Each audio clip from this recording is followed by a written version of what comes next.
Assalamualaikum warahmatullahi wabarakatuh. Saya Lia Amalia, calon guru penggerak angkatan 8 dari SMK Negeri 15 Kota Bekasi. Pada kesempatan kali ini, saya akan membuat video aksi nyata saya dalam penerapan budaya positif di sekolah saya. Yuk kita simak.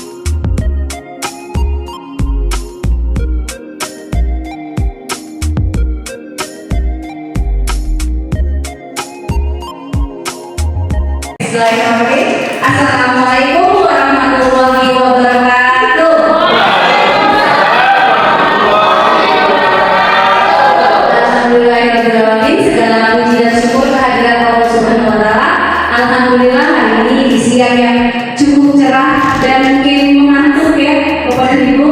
Hari ini alhamdulillah kita masih diberikan kesehatan sehingga dapat berkumpul di tempat yang sangat luar biasa ini.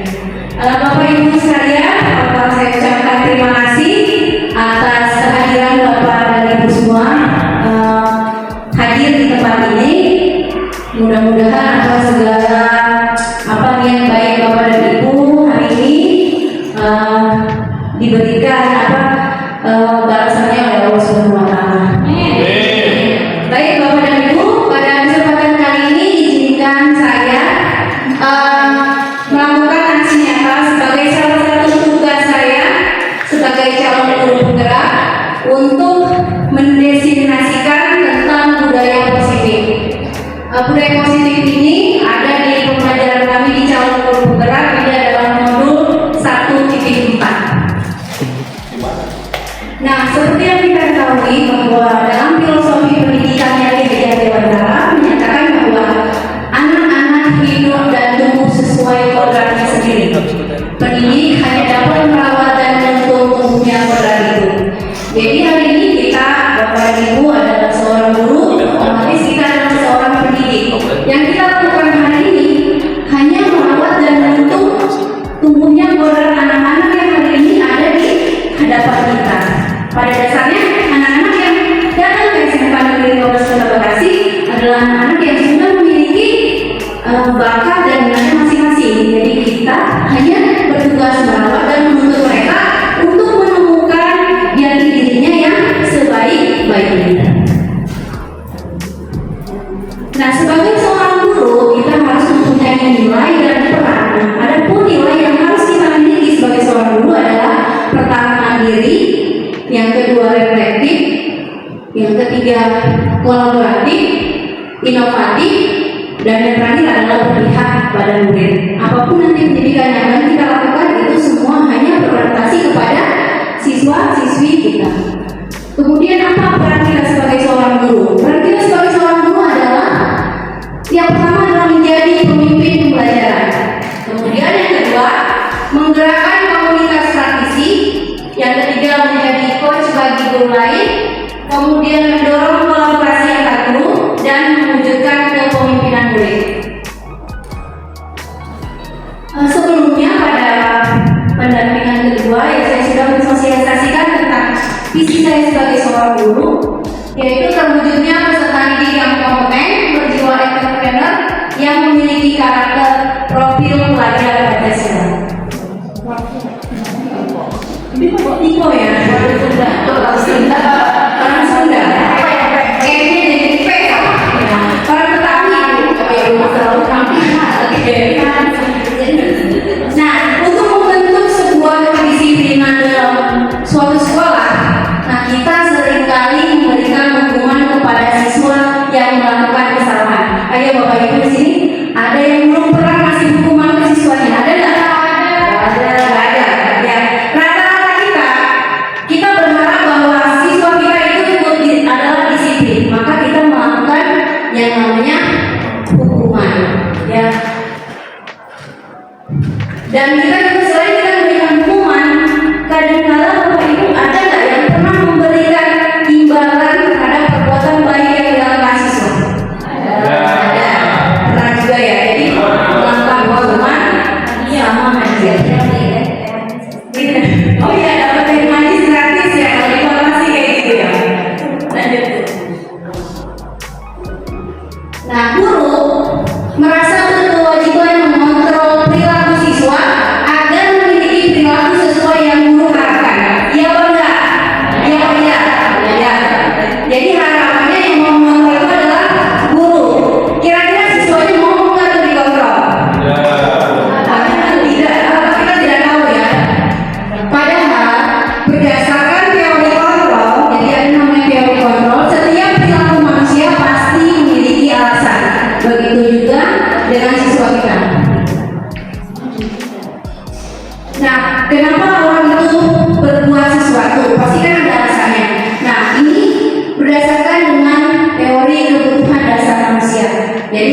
pasti nggak mau ada yang ditekan ya.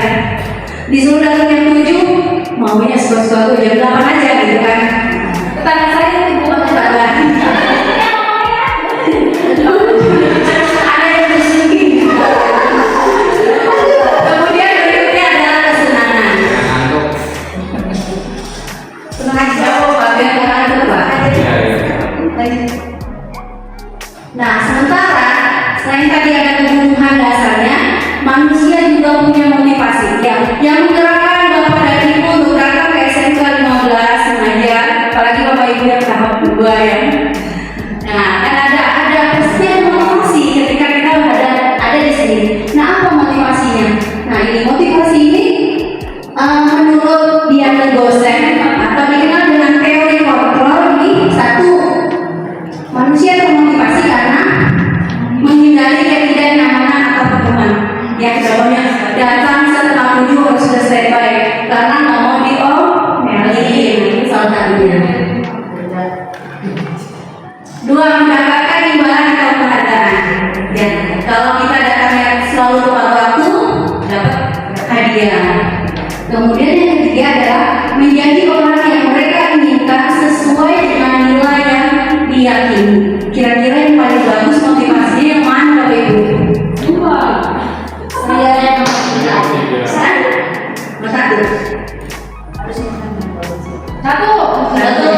Tiga.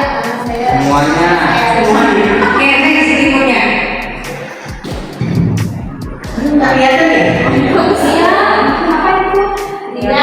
Tindakan pendisiplinan dengan hukuman atau imbalan bisa disebut motivasi eksternal, Bapak Ibu. Ya, jadi siswa kita ketika kita nah kalau nilai kamu bagus, kamu akan ibu kasih misalkan apa ya, buku tulis ini. Nah, itu adalah sebuah motivasi, tapi sifatnya apa? Eksternal dari orang lain. Bisa bertahan lama atau tidak? Tidak akan bertahan lama ya. Nah, tapi kalau kita sebagai guru bisa memahami 5 kebutuhan dasar manusia, nah maka selanjutnya kita dapat menerapkan disiplin positif. Jadi kita paham dulu nih terhadap kebutuhan dasar si anak. Nah, kalau sudah terpenuhi itu, maka penerapan disiplin positif dapat kita lakukan. Nah, yang tadi yang balik lagi ke teori kontrol yang 3 tadi, maka motivasi yang paling baik adalah motivasi yang nomor 3. Siswa termotivasi jika mereka mau menjadi orang yang sesuai dengan keinginan mereka. Jadi apapun disiplin yang akan Bapak Ibu terapkan selama itu disiplinnya hadir dari Bapak dan Ibu, artinya motivasi itu datang dari eksternal, maka itu tidak akan bisa bertahan lama. Tapi kalau misalkan anak itu sudah yakin, saya harus datang tepat waktu, dan itu sudah terlahir dari motivasi intrinsik dia, maka itu akan menjadi motivasi yang paling baik. Nah, coba saya minta bantuannya Bapak dan Ibu. Bantu saya untuk kita coba games ini. Kepalkan tangan selama 30 detik, terus berpasang-pasangan ya Bapak dan Ibu. 1, 2, 3, 4, 5, 6, berdua-berdua. Ayo, Bu Raki sama Bu Dian coba berdekatan ke situ. Bu Dika sama Bu Seli, Bu Erna sama Bu Irma, Pak Asep, Pak Rijal sama siapa? Oke, sekarang yang genggam tangan siapa? Genggam yang satu genggam, yang satu yang membuka. Satu tangan. Siapa yang buka? Ya, sekarang silakan Bapak Ibu yang bertugas membuka tangannya, buka dengan berbagai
positif ini kan sih adalah sikap yang hadir karena adanya motivasi intrinsik dari manusia tersebut. Jadi boleh nggak yang megang tangan ini membuka tangannya? Boleh, boleh saja ya. Misalkan ayo dia buka tangannya, terus saya kasih emas antar 50 gram, saya buka ya tergantung ya siapa yang memegang kontrolnya, kendalinya, tergantung hati kita, keyakinan kita apa di dalam hati ya. Jadi sah-sah saja, makanya disiplin yang lahir dari motivasi intrinsik inilah yang akan mewujudkan nanti yang namanya disiplin positif. Nah, disiplin positif inilah yang akan kemudian nanti menjadi budaya positif.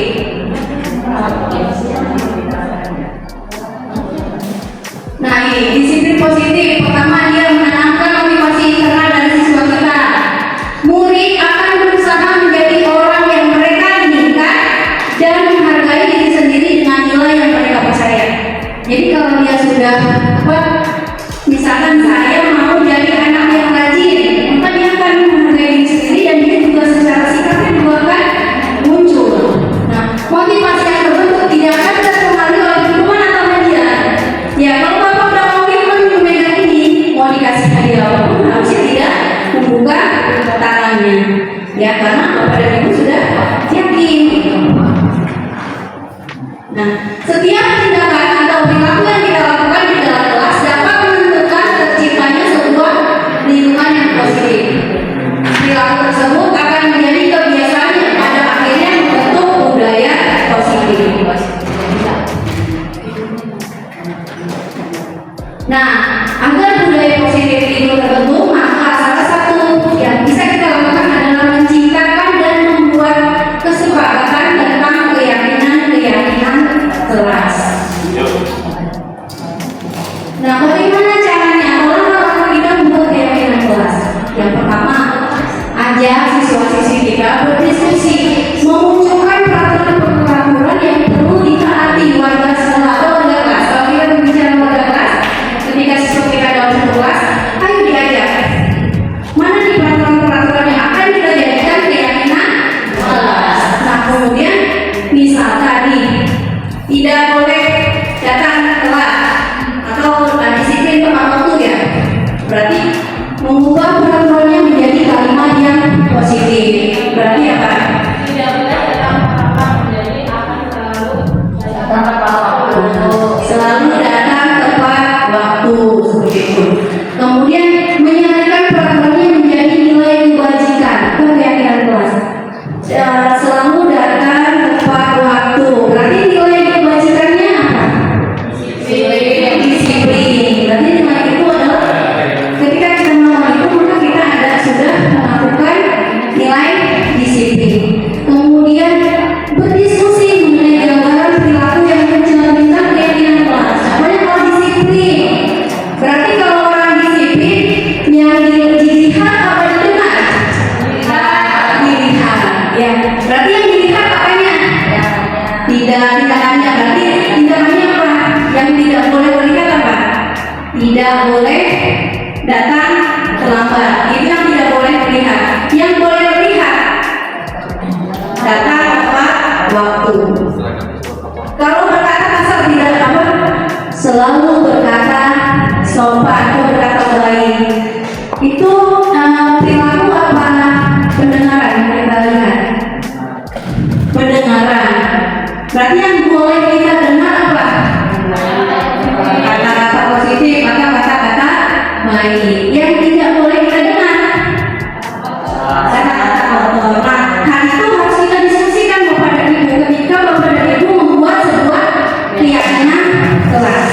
Nah, kemudian sesudah kita membuat keyakinan kelas, kemudian menjadikannya menjadi nilai kewajiban, kemudian menggambarkan perilakunya nanti seperti apa, silakan Bapak Ibu kemudian berdiskusi mengenai peran seluruh warga kelas.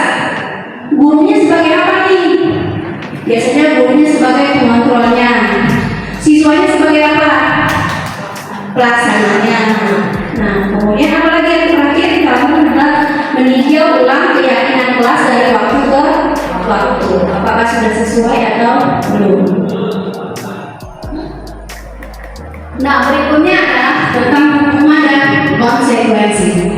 Bapak dan Ibu, sebelum berbicara tentang hukuman dan konsekuensi, saya mau tahu nih, Bapak Ibu, ada tindakan dulu ya, mencatat satu sekali di dalam buku kalimat saya tidak akan terlambat lagi karena terlambat ke sekolah. Ini hukuman atau konsekuensi?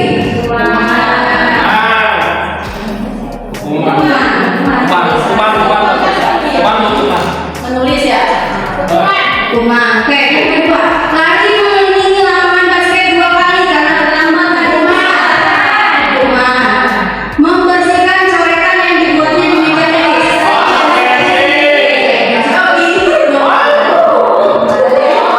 Kemudian buka pusat 12 kali.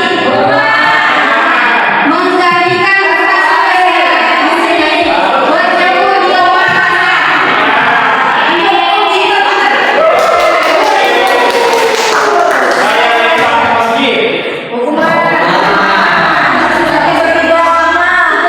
Kemudian diminta bertanya kaki supaya bagian ini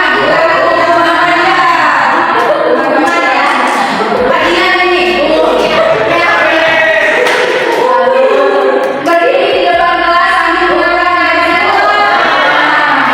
membersihkan kepala dan hilangan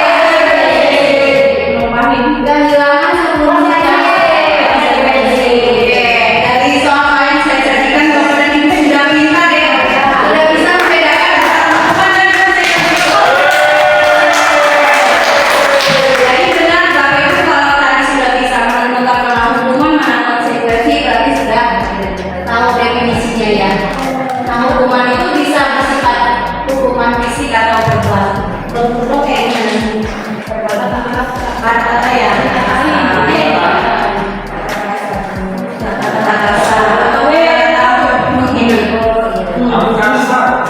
Kamu kasar, lebih tentang. Nah, itu.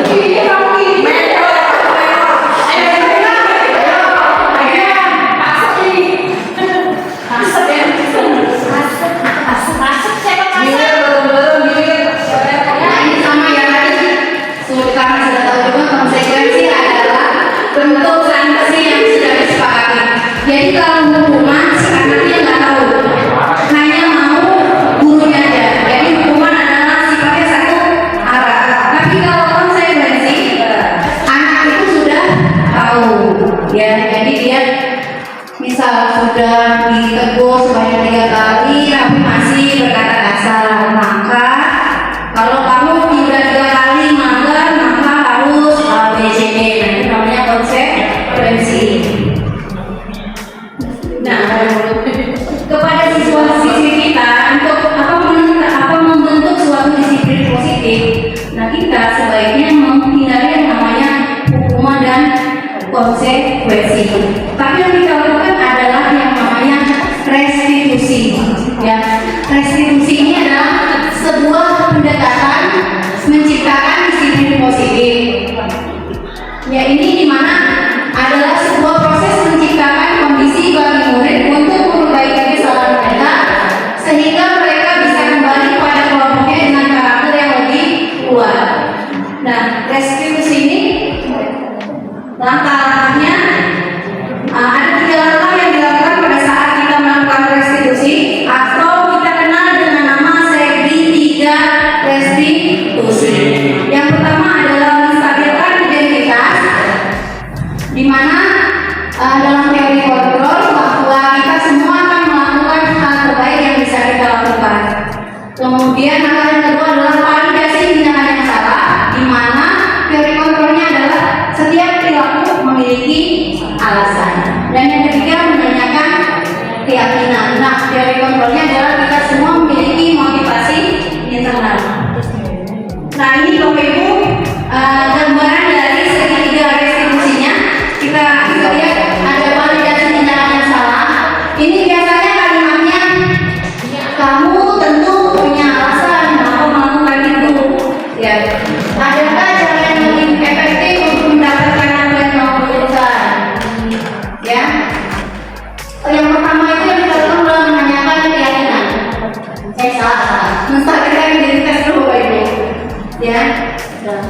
Nah, di sini mustabik identitas ini kayak setiap orang itu pasti pernah melakukan kesalahan. Ibu juga pernah melakukan kesalahan. Jadi pada saat kita dialog itu, misalkan anak bolos, kita panggil. Kenapa kamu melakukan itu? Ya. Nah, sama dulu ibu juga pernah muda, ibu juga pernah bolos, tidak apa-apa. Yuk, itu bisa diperbaiki. Tapi kita keyakinan, menanyakan keyakinan. Sudah sampai identitas baru ke validasi tindakan yang salah. Kamu tahu nggak tindakannya itu salah? Ya, nanti dia akan mengakui kesalahannya. Kemudian dari situ baru menanyakan keyakinan. Jadi Bapak dan Ibu, ketika kita menggunakan segitiga restitusi, maka keyakinan kelas itu harus sudah kita sepakati. Ya, keyakinan kelas yang tadi misalkan datang tepat waktu. Anak ini sudah berulang kali tidak datang tepat waktu, maka kita lakukan dengan segitiga restitusi. Baik, berikut saya akan berikan contohnya tentang segitiga restitusi. Sebentar.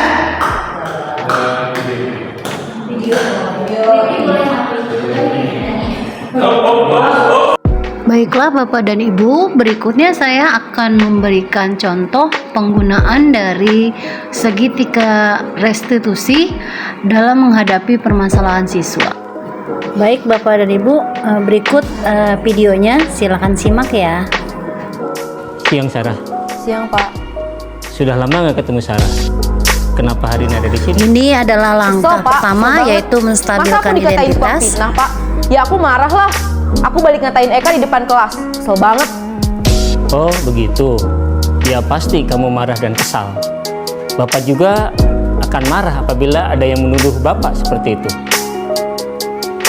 Kemudian pada saat itu kamu mau melakukan Berikutnya Ya, saya adalah langsung ngatain validasi Eka, Pak. tindakan Kesel yang banget. salah. Saya bentak-bentak dia depan teman-teman lain.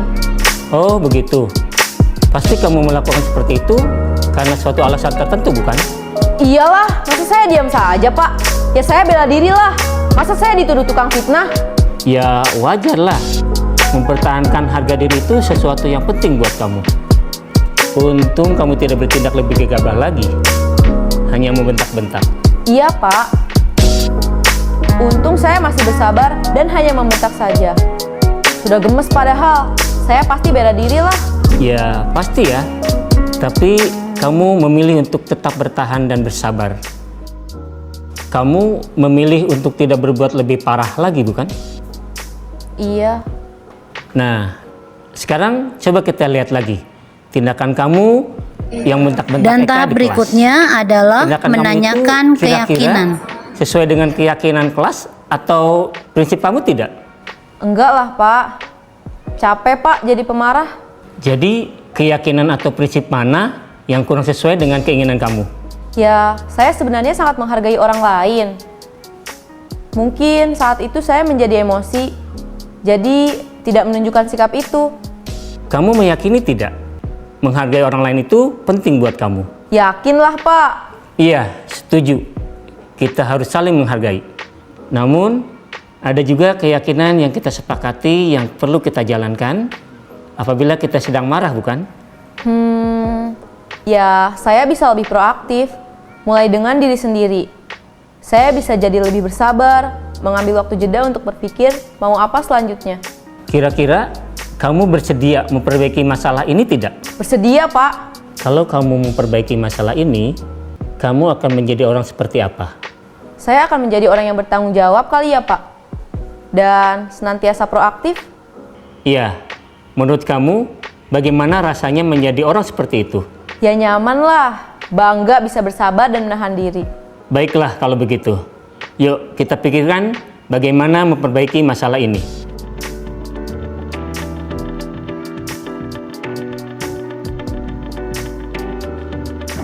Baiklah Bapak Ibu, tadi kita sudah menyaksikan dialog langkah-langkah penerapan segitiga restitusi dalam menangani permasalahan yang ada pada siswa-siswi kita.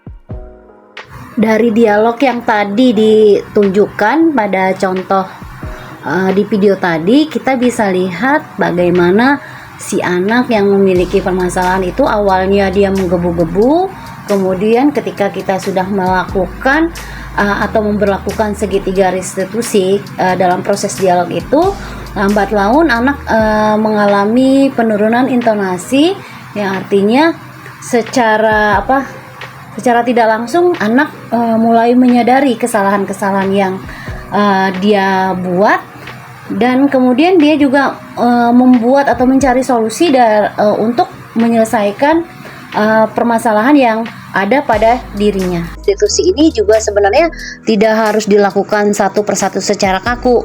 Nah, banyak juga guru yang sudah melakukannya dan menggunakannya dalam berbagai versi menurut gaya mereka masing-masing. Bahkan mungkin kita sudah menerapkan segitiga restitusi itu tanpa kita mengetahui tentang teori segitiga restitusi ini. Kalau saya pribadi belum menerapkan ini secara keseluruhan. Nah, mungkin Bapak dan Ibu pernah menerapkannya. Oke, baik. Siapa? Oh, Bu Irma. Ya, silakan Bu Irma. Tahapan segitiga restitusi yang sudah saya laksanakan hanya sampai pada menstabilkan identitas dan validasi tindakan yang bersalah, karena selama ini saya belum melakukan keyakinan kelas, karena saya sebagai guru dari dulu itu hanya bertindak sebagai penghukum saja, sehingga untuk keyakinan kelas itu belum terbentuk sebelumnya. Untuk kedepannya saya akan mencoba untuk menerapkan segitiga restitusi ketika ada anak yang bermasalah di kelas atau di lingkungan sekolah. Baik, terima kasih Bu Irma. Iya, sangat benar sekali ya Bapak dan Ibu. Selama ini memang kita hanya baru menerapkan 2 tahapan dari segitiga restitusi itu, yaitu menstabilkan identitas dan validasi tindakan yang salah. Sedangkan untuk sampai pada tahapan menanyakan keyakinan, ini memang belum kita lakukan, karena rata-rata kita sebelum-sebelumnya kita mungkin ini adalah hal baru yang saya sendiri ini baru saya ketahui pada kegiatan kali ini tentang segitiga restitusi ini. Nah, dari 3 tahapan dari segitiga restitusi itu kan, karena kebanyakan kita ini baru sampai 2 ya Bapak dan Ibu yang kita lakukan, yaitu tahapan yang pertama yaitu menstabilkan identitas dan validasi tindakan yang salah. Nah, yang mungkin sama kita terlewat itu adalah menanyakan tentang keyakinan kelas. Nah, keyakinan kelas ini sendiri ya mungkin baru kita kenal juga istilah keyakinan kelas, karena biasanya kan kita taunya adalah kesepakatan kelas. Nah, dari keyakinan kelas inilah ya, atau ketika keyakinan kelas ini sudah terbentuk, barulah kita bisa melakukan yang namanya tahapan pemecahan masalah dengan menggunakan segitiga restitusi. Nah, PR bagi kita nih Bapak dan Ibu untuk membuat keyakinan kelas. Nah, mungkin Bapak dan Ibu ada yang akan ditanyakan atau ada yang mau ditanggapi, silakan. Oh iya, Bu Erna, silakan Bu Erna. Assalamualaikum warahmatullahi wabarakatuh. Terima kasih atas kesempatannya Ibu Lia. Saya ingin bertanya bagaimana teknis untuk membuat kesepakatan kelas. Jika pada pembuatan kesepakatan kelas tersebut terdapat banyak perbedaan-perbedaan yang dimunculkan dari masing-masing keyakinan kelas anak-anak. Nah, berapa banyak kira-kira yang harus dijadikan poin-poin untuk kesepakatan kelas, dan apabila sudah terbentuk kesepakatan kelas, selanjutnya adalah menentukan konsekuensi apa yang harus ditentukan secara bersama-sama. Dan untuk konsekuensi, apakah ada tips-tips konsekuensi apa yang bisa diterapkan untuk siswa-siswi yang melanggar keyakinan kelasnya masing-masing agar tidak terulang lagi. Seperti itu. Terima kasih banyak. Assalamualaikum warahmatullahi wabarakatuh. Baik Bu Erna, terima kasih atas pertanyaannya. Nah, tadi Bu Erna menanyakan teknis untuk membuat kesepakatan kelas. Nah, langkah-langkah yang bisa kita lakukan dalam membuat keyakinan kelas yaitu pertama kita mengajak berdiskusi anak-anak murid kita untuk memunculkan peraturan-peraturan apa yang perlu ditaati oleh warga sekolah. Nah, kemudian peraturan-peraturan itu kemudian kita ubah menjadi kalimat-kalimat yang positif. Nah, sesudah mendapatkan kalimat yang positif, maka kita berikutnya adalah menyarikan peraturan tersebut menjadi nilai kebajikan atau keyakinan kelas. Nah, berdiskusi, kemudian kita juga berdiskusi mengenai gambaran perilaku yang akan mencerminkan keyakinan kelas. Jadi misalkan disiplin, nah perilakunya itu nanti harus seperti apa kalau misalkan keyakinan kelasnya adalah disiplin. Nah, kemudian kita juga akan berdiskusi tentang peran seluruh warga kelas. Nah, warga kelas ini perannya apa nih? Apakah sebagai pelaksana ataukah dia sebagai pemantau atau seperti apa?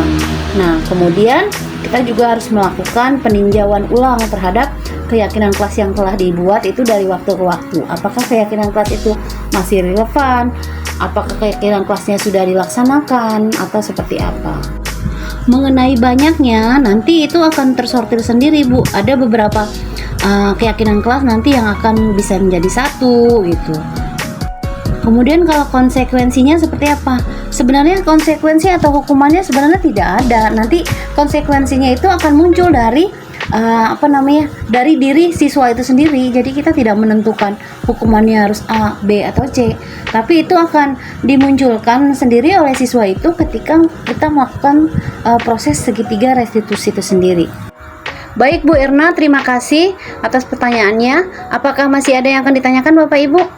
Oke, baik, cukup ya Bapak dan Ibu. Terima kasih atas kehadirannya dan atas partisipasinya di kegiatan ini. Semoga yang kita bicarakan hari ini dapat bermanfaat buat kita semua ya.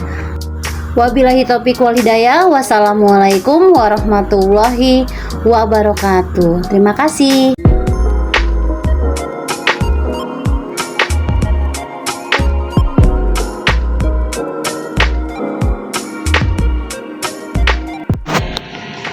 Assalamualaikum warahmatullahi wabarakatuh. Perkenalkan, nama saya Danovita Wahyurina dan saya sebagai wali kelas 10 TF2.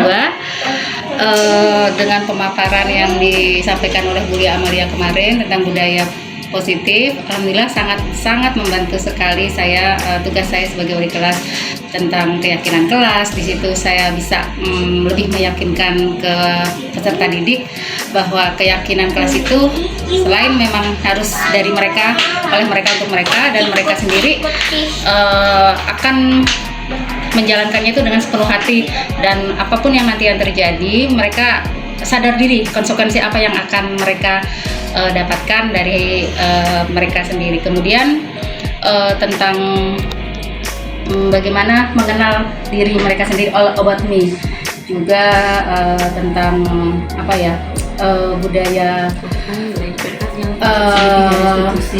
segitiga restitusi. Lebih kurangnya seperti itu.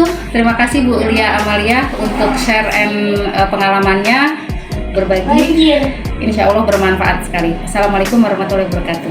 Assalamualaikum warahmatullahi wabarakatuh. Perkenalkan, nama saya Priscilla Lois Manunggutu, guru teknologi farmasi dari SMK Negeri 15 Kota Bekasi. Saya juga menjadi wali kelas di kelas 10 teknologi farmasi 3.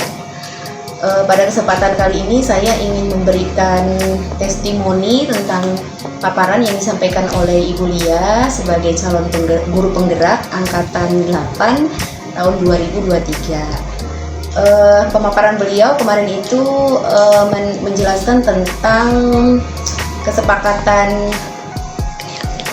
kelas, dalam artian di sini adalah tentang budaya positif, apa-apa saja yang disepakati oleh kelas, baik itu dalam hal kedisiplinan, kemudian dalam hal pembelajaran, kemudian banyak hal lain yang kita harus sepakati bersama antara siswa dengan guru, sehingga dengan kesepakatan tersebut diharapkan siswa tidak menjadi terbebani ataupun menjadi suatu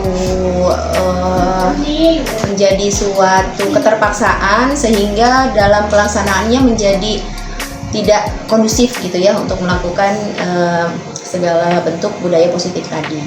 Kemudian ada juga yang disampaikan oleh Bu Lia mengenai segitiga restitusi, itu bagaimana cara menangani permasalahan anak yang harus kita mungkin sebagai walas harus bisa menyikapinya dan mungkin mencari solusinya ya yang terbaik untuk anak sih ke depannya seperti apa. Selain itu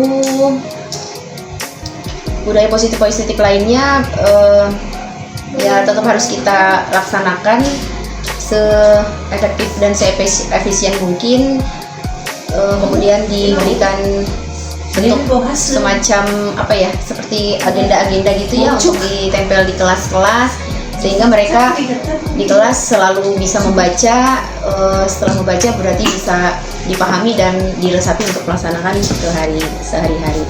Mungkin itu Bu yang bisa disampaikan. Sekali lagi terima kasih Bu Lia atas manfaatnya materi dari budaya positif sehingga bisa kita terapkan di sekolah SMK Negeri 15 Kota Bekasi khususnya. Wassalamualaikum warahmatullahi wabarakatuh. Tergerak, menggerakkan dan bergerak dan menggerakkan.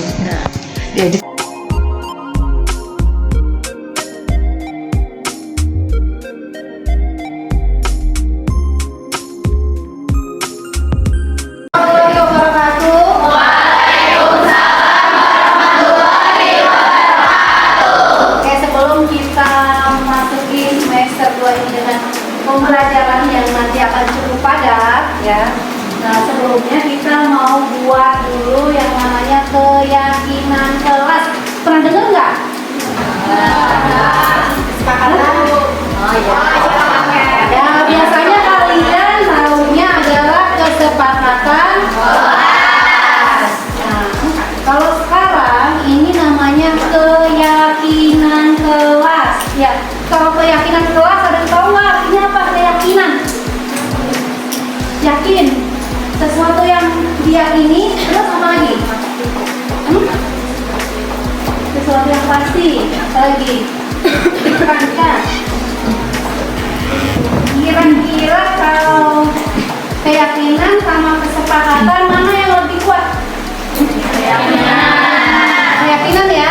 Tapi keyakinannya bukan berbicara tentang agama ya, itu ya. Bukan, nanti disangkut pautkan nanti Bulia musik katanya. Ya, dibilangnya kalau ngomong tentang keyakinan ya, bukan ya. Keyakinannya adalah bukan sangkut pautnya dengan keyakinan beragama ya. Tetapi ini hal-hal yang kita yakini ya untuk kita apain? Kalau hal yang kita yakini kita apakan? Laksanakan. Iya, gitu nggak? Iya. Sepakat ya? Sesuatu hal yang kita yakini adalah sesuatu hal yang akan kita sepakati dan dilaksanakan. Jadi selain disepakati juga dia dilaksanakan. Ya. Kalau kemarin kesepakatan kelas masih banyak yang melanggar. Ya, tapi kalau namanya keyakinan, Ibu harap nanti tidak dilanggar lagi ya, karena itu sudah yang namanya keyakinan berarti kalian yakin ya akan melaksanakan. Nah, apa nih keyakinan kelas? Jadi kita akan buat hal-hal apa saja yang kita yakini di kelas kita itu akan membawa kebaikan buat kita, atau nanti akan menghadirkan budaya positif tadi yang dibilang Pak. Iya, akan menghadirkan budaya positif di sekolah kita. Minimal ya, kita mulai dari jurusan ya. Jangan lihat jurusan yang lain ya.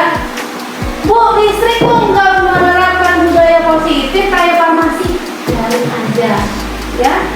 Mulai dari jurusan teknologi farmasi. Kalau budaya positif di teknologi farmasi sudah bagus, sudah baik, maka kalian akan jadi role model ya.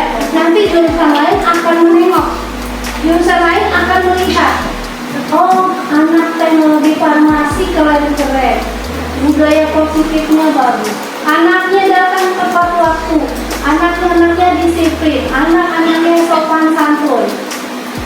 Ya. Anak-anaknya saling menghormati. Anak-anaknya saling bekerja sama. Itu yang akan dilihat sama orang lain. Jadi kita mulai dari mana? Diri sendiri. Jadi kemauan untuk berubah, ya kan? Nih waktu kelas 10 kan ada nih yang berjanji, ya Bu saya akan lebih baik lagi, ya Bu saya akan memperbaiki diri, ya. Masing-masing dari kita kan tentunya karena ketika naik kelas 11 tentunya punya keinginan untuk jadi lebih baik. Nah, karena kita punya keinginan lebih baik lagi, ayo kita ciptakan itu bersama-sama, ya. Jadi semua warga teknologi farmasi punya tujuan yang sama, ya. Kalau ada temennya yang tidak mengikuti, berarti harus diapakan? Diingatkan, ya. Jadi kita sepakati nih, apapun konsekuensinya itu adalah konsekuensi yang akan kalian pilih sendiri, ya. Jadi nggak ada nanti perang guru itu untuk menghukum kalian, nggak ada, ya. Kalian sudah berjalan sesuai dengan keyakinan yang sudah kalian buat. Ibu akan kasih kertas warna-warni ini, ya. Boleh kalian tuliskan kalian mau kelas yang seperti apa dalam 1 tahun ke depan, ya. Nanti di kelas 12 boleh nanti dievaluasi lagi, ya Bu. Nanti boleh kita evaluasi lagi mana yang kurang, mana yang sudah bagus, mana yang harus ditambah lagi, ya. Jadi nanti kalau ibu kasih waktu, ya, silakan tuliskan kalian mau seperti apa kelas itu, ya. Keinginan, oke.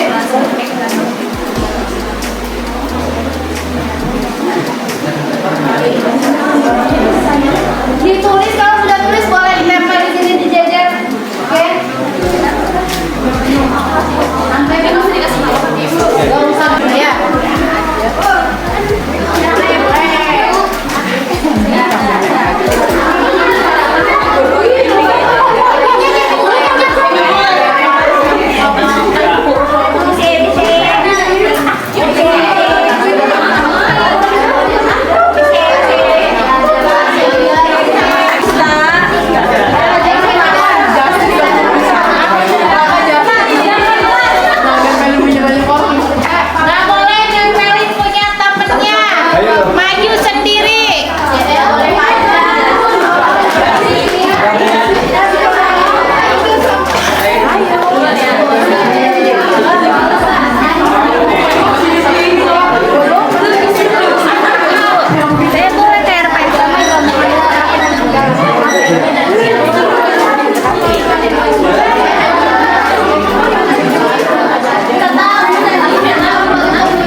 Kedua, adanya kesepakatan belajar yang pasti dan terstruktur antar guru juga siswa. Ini sudah Ini. Terus, ketiga, aturan yang nantinya sudah terbuat, semoga setiap guru dan siswa bisa mengikuti dan siap menerima konsekuensi jika tidak sesuai. Kasih bersama. Selanjutnya yang pertama ada ingin kelas yang kompak. kompak nih. Nah, disiplin waktu sama tidak? Sama. Nah, berarti ini kita bikin satu ini ya. Nih, di sini tuh. 1 sama 5 berarti Ibu disiplin dulu ya. disiplin. Berarti disiplin itu mencakup apa saja? Datang tepat waktu. Terus belajar tepat waktu, apa lagi? Seragam, kerapihan, ya. Apa lagi? Kelengkapan, ya termasuk di dalamnya ya. Oke. Yang kedua, coba ditaati bersama.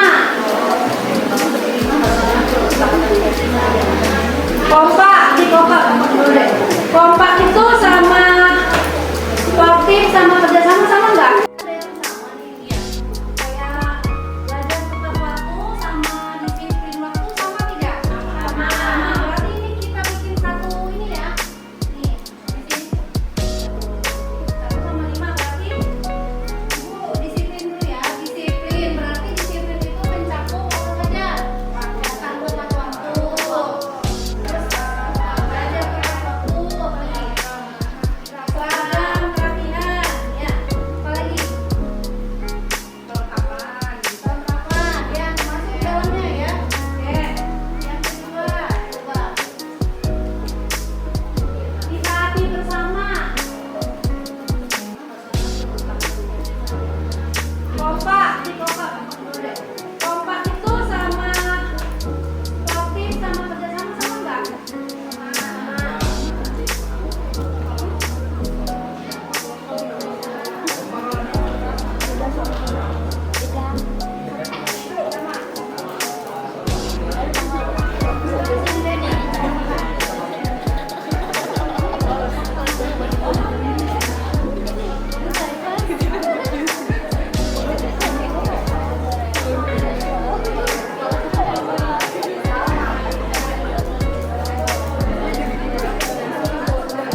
Mujarono Lipuda.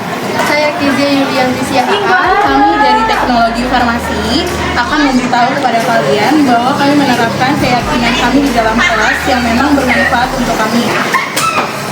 Oke, perasaan saya setelah keyakinan kelas ini dibuat senang, dan apa yang kami inginkan semoga tercapai. Dan untuk saran atau untuk keinginan kedepannya, semoga murid-murid atau teman-teman di kelas bisa menaati keyakinan kelas yang sudah disepakati. Saya ingin menambahkan dari keyakinan itu kita bisa menerapkan di kelas, dari cara kita bertutur kata ke guru, kita bersikap ke teman, itu harus dengan hal baik, bukan hanya di luar lingkungan saja, tapi kita menerapkan harus di sekolah juga, karena dampak dari sekolah juga kita berpengaruh dalam lingkungan sosial kita. Jadi apapun yang kita berikan dengan hal positif akan bermanfaat untuk kehidupan kita ke depannya. Oke, terima kasih semuanya. Demikianlah aksi nyata saya pada modul 1.4. Terima kasih. Salam guru penggerak. Tergerak, bergerak, menggerakkan.